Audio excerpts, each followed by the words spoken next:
Bolsonaro está de prisão domiciliar. Ele vai. O moto da prisão domiciliar foi a provocação que ele fez no domingo com a participação dele nos comícios, participação à distância dele nos comícios bolsonaristas do domingo. Participação à distância, participação por celular. Então tá aí as duas fotos, ele lá com a tornozeleira. Nessa foto dele sentado, é ele participando na mobilização de São Paulo, numa clara provocação ao STF e ao Alexandre de Moraes. Está aqui, ó.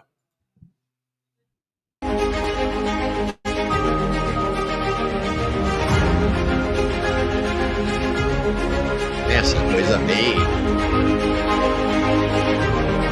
Isso aí saiu no perfil do... Boa tarde.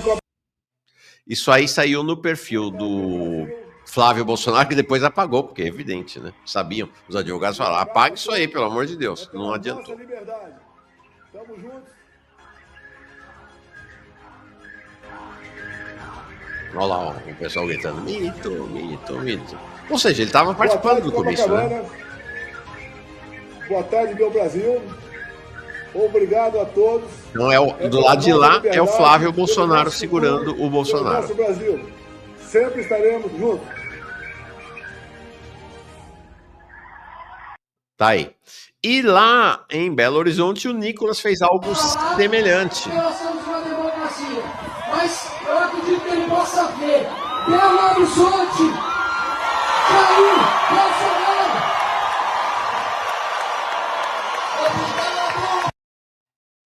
Manifestações fortes, né? Não no tamanho do passado, mas manifestações fortes. Então, foi uma provocação aberta.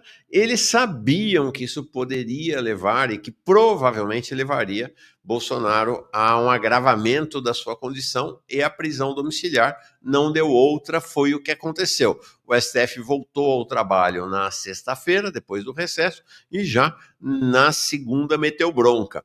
Tornozeleira no senador Marcos Duval e prisão domiciliar no Jair Bolsonaro, com direito a PF indo visitar a sua casa e apreender os celulares da casa. Ele está proibido de acessar qualquer celular, telefone agora, ó, só telefone, o velho telefone com fio. Este é o cenário. Na decisão do Alexandre de Moraes, essa frase é a que ficou mais marcante. Conforme tenho afirmado reiteradamente, a justiça é cega, mas não é tola. Ele já usava essa expressão quando era presidente do TSE, nas sentenças que ele proferia, voltou, é o que marcou ontem, midiaticamente, a sentença. A justiça não permitirá que um réu a faça de tola, achando que ficará impune por ter poder político e econômico.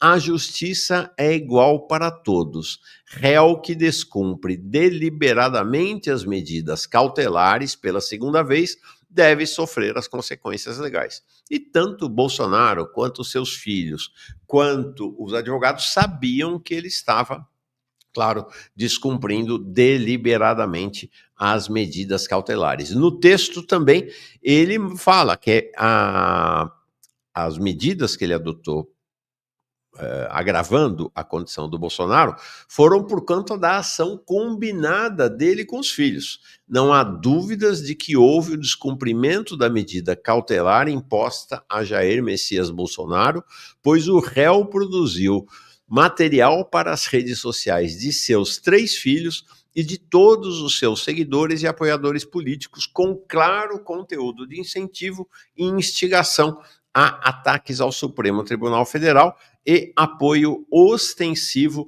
à intervenção estrangeira no poder judiciário.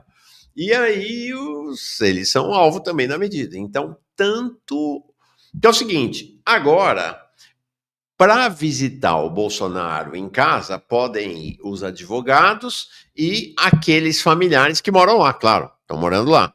Então, a Michele, mais a filha dos dois, a Laura, e a enteada, filha da Michele, é a Letícia. Fora isso, fora advogados e elas, né, o resto, para ir visitar o Bolsonaro, tem que pedir autorização ao STF, inclusive o Flávio Carlos Bolsonaro. Eles estão, para usar uma expressão antiga, estão tiririca com esta decisão do STF. O Eduardo não precisa de autorização, né? Porque o Eduardo, se pisar no Brasil, vai preso imediatamente, então não vai poder visitar o seu pai.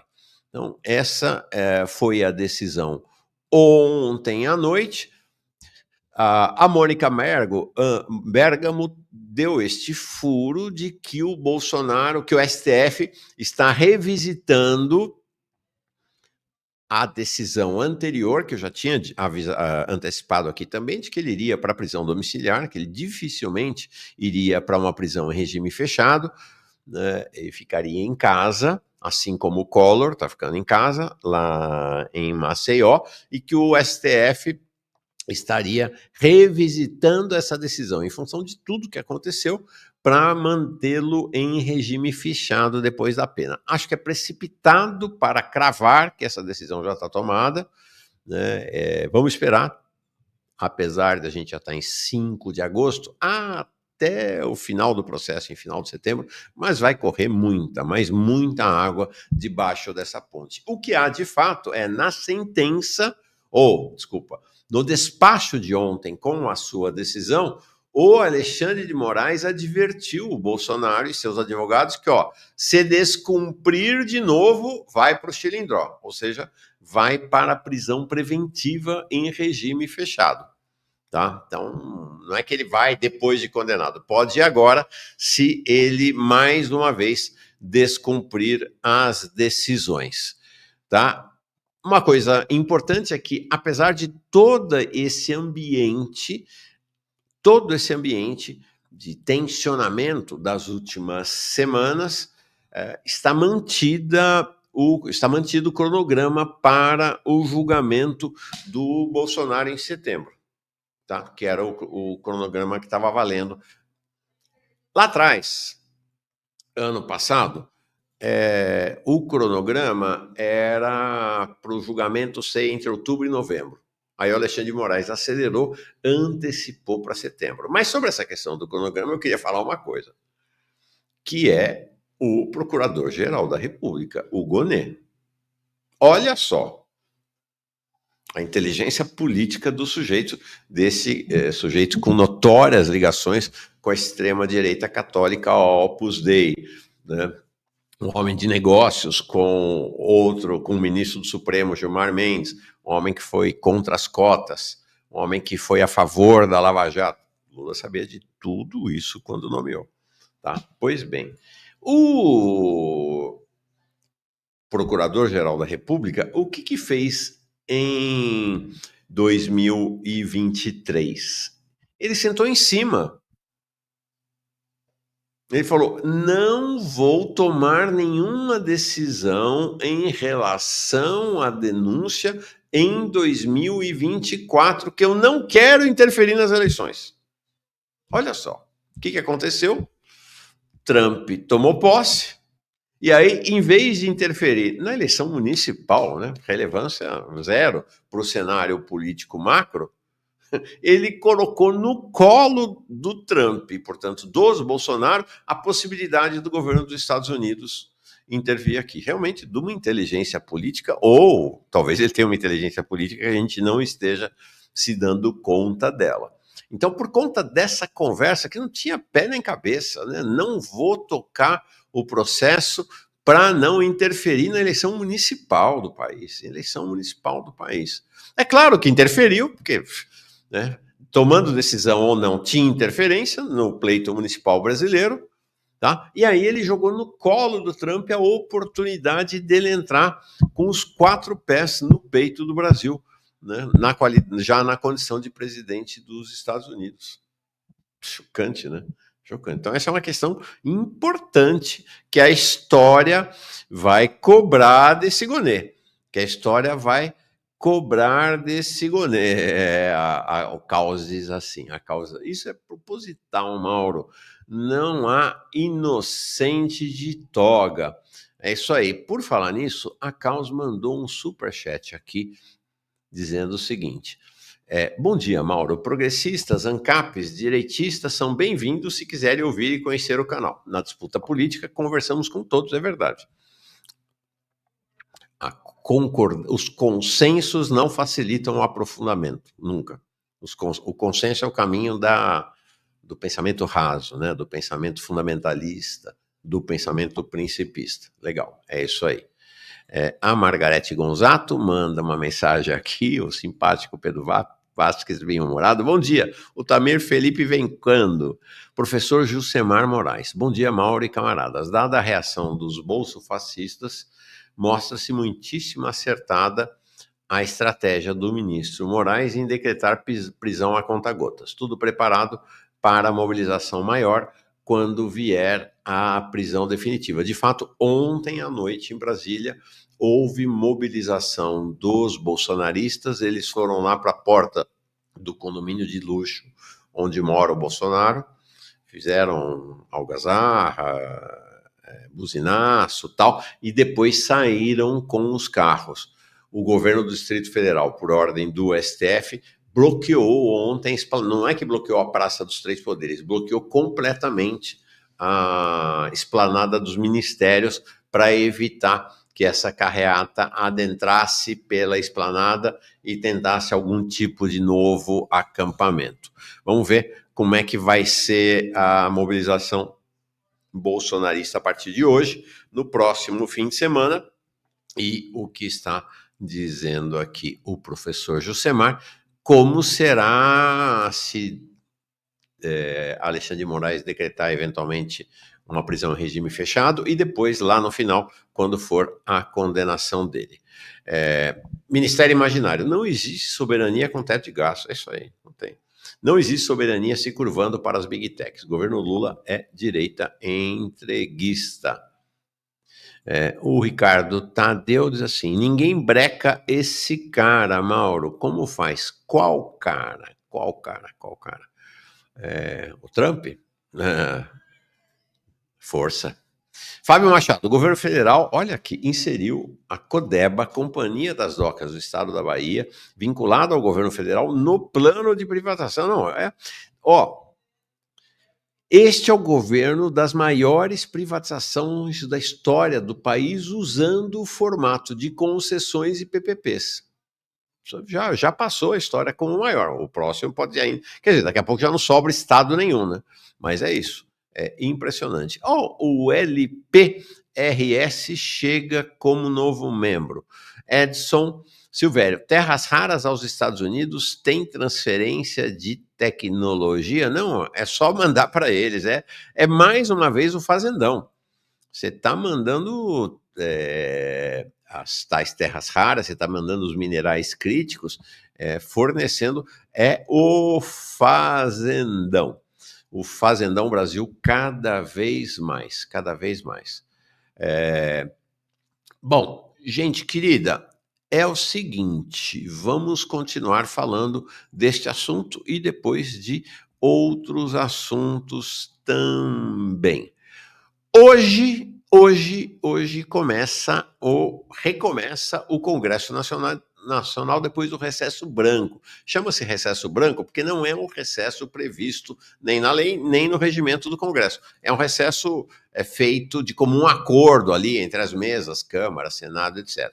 2 semanas, estão voltando hoje, o pau vai comer, né? Por conta dessa decisão do Alexandre de Moraes e também por conta das medidas do governo dos Estados Unidos. Tá? Então vamos acompanhar, amanhã vai ser um tema nosso aqui, evidentemente. Então, ontem, logo que a gente definiu, Jones e eu, a manchete, logo depois, o Ricardo Tadeu dizendo, ninguém breca o Haddad. Quem pode brecar o Haddad é o Lula, né? Se não breca, é porque não quer brecar, né? Tá? E aí, ontem, obrigado, Ricardo, por ter explicado. Olha, logo depois que a gente decidiu por esta manchete, sobre a questão da ação dos Estados Unidos, saiu essa entrevista do Flávio Bolsonaro. Eu falei, Ih, vem, aí vem. Né? Ele disse, difícil não ter reação dos Estados Unidos logo depois, então, da decisão, e não deu outra... Não, e ele já anunciando qual vai ser a próxima decisão, antes de falar qual foi o que os Estados Unidos fez ontem à noite. Eles estão esperando que, com a prisão do Bolsonaro, se acelere a sanção, as sanções, né, a lei Magnitsky, em cima de outros aliados do Alexandre de Moraes. Eles consideram que a primeira pessoa a ser atingida será a esposa do Alexandre de Moraes. O nome dela, ela é advogada, inclusive, ela é a advogada Viviane Barsi de Moraes. Então, a expectativa. Mas isto já estava previsto antes da decisão de ontem, tá? Eles já estavam contando com isso. O que eles estão achando é que vai acelerar e que vai ampliar o número de pessoas sancionadas pelo governo dos Estados Unidos, tá? E aí não deu outra. Ontem mesmo, 9 horas da noite, mais ou menos, saiu a primeira posição oficial do governo dos Estados Unidos, dizendo: deixem Bolsonaro falar. Então, o escritório de assuntos do hemisfério ocidental, tá? Da Secretaria de Estado, portanto, do equivalente ao Ministério das Relações Exteriores, está aí, 9h37 da noite, soltou este tweet com, olha aqui, 2.200.000 visualizações até agora de manhã, e na sequência, 1 hora depois, soltou o mesmo tweet em português. Não usou nem aquele tradutor que tem lá, né? Se você for no X, hoje, eu acho que no Facebook também tem, que eu vou pouco no Facebook. Você tem a tradução para o português, né? É só clicar que sai a tradução. Não, eles soltaram em português. O ministro Alexandre de Moraes, já sancionado pelos Estados Unidos por violações de direitos humanos, continua usando as instituições brasileiras para silenciar a oposição e ameaçar a democracia. Impor ainda mais restrições à capacidade de Jair Bolsonaro de se defender publicamente não é um serviço público. Deixem Bolsonaro falar. Foi lá a manchete da CNN.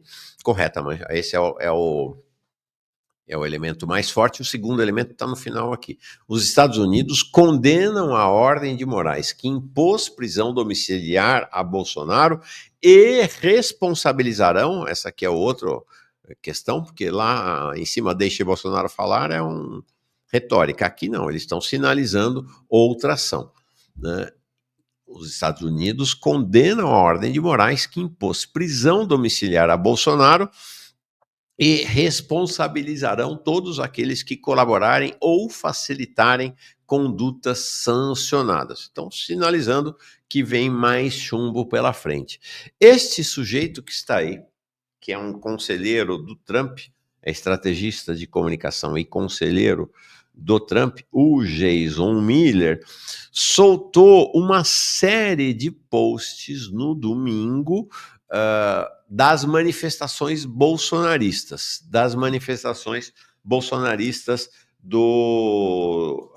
que aconteceram aqui no domingo. Tá? Esta é foto de um manifestante, de um bolsonarista lá em Vitória, não, em Fortaleza, né? Cenas de Fortaleza, com a máscara do Alexandre de Moraes e ele algemado, tá? Ele tem uma questão. Bom, ele era para ter sido alguém de enorme destaque lá nos Estados Unidos, mas uma série de escândalos pessoais afastaram ele do primeiro governo Trump. Ele se reaproximou agora e ele está hoje tido como alguém com razoável influência e alguém de contato íntimo com a família Bolsonaro. Ele tem, além disso, um elemento a mais para mobilizar-se.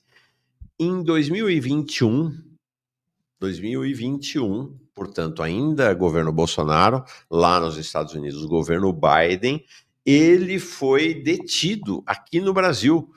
Ao chegar no aeroporto, no aeroporto de Brasília, ficou por 2 horas sendo interrogado no aeroporto de Brasília por conta do inquérito da fake news. Nunca perdoou Alexandre de Moraes, por isso tornou-se um inimigo figadal de Alexandre de Moraes, e, como eu digo, é hoje um agente do clã Bolsonaro no governo Trump. Tá? Os governistas estão preocupados com os efeitos da prisão de Bolsonaro na repercussão na negociação sobre a questão das tarifas com os Estados Unidos. Né? Há uma avaliação de parte do governo, ninguém fala on the records, todo mundo off the records, não quer se meter a besta, mas acham que a coisa pode complicar na negociação, pode ser um elemento complicador na negociação. E aí, tem telefonema ou não tem telefonema? A iniciativa é do Trump, mas está havendo negociação de bastidores. O que o Itamaraty diz é que uma condição para este telefonema é tratar apenas de temas comerciais sem o tema Bolsonaro. Será? Eu não sei não. Mesmo que o governo dos Estados Unidos garanta que isso não vai acontecer, é óbvio que o Trump não vai respeitar o acordo. O Trump não é de respeitar o acordo. Com essa decisão de ontem, acho que menos chance ainda.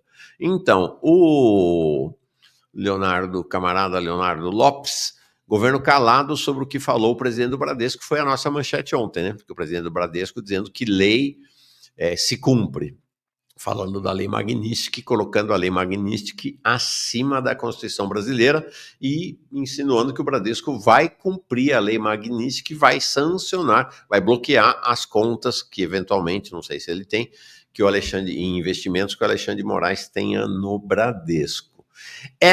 Os bancos estão estudando como lidar com a aplicação da lei Magnitsky, os bancos brasileiros, né, nas contas do Moraes. Os executivos estão divididos, mas eu queria chamar a atenção de vocês para esta notícia ali do finalzinho. Febraban diz que não vai emitir recomendações. Febraban está dizendo, dá a aguinha aí que eu vou lavar minhas mãos. Cada banco se vire, e nós não temos nada a ver com isso, afinal, nós somos apenas a Federação Brasileira dos Bancos, não temos nada a ver com essa história. Se uma potência estrangeira está atacando o país, nós, como Federação Brasileira dos Bancos, não temos nada a ver com isso. Impressionante, efetivamente. Ontem nos sobrou apenas para Jair Bolsonaro. Na chegada lá dos Estados Unidos, depois de ir para a Disney, o Marcos Duval foi levado pela Polícia Federal para uma visitinha para o órgão aqui da Polícia Civil do Distrito Federal para a devida aplicação de uma tornozeleira eletrônica. Aí é ele saindo de lá ao lado da esposa dele, e vocês estão vendo ele com uma mão segurando uma pasta, ela segurando outra, tentando evitar que ele fosse fotografado, mas do lado de cá tinha outros fotógrafos, fizeram a foto dele saindo com a tornozeleira. Não tem ali, não dá para ver a tornozeleira aí não. E tem um pacote de medidas contra o Marcos Duval.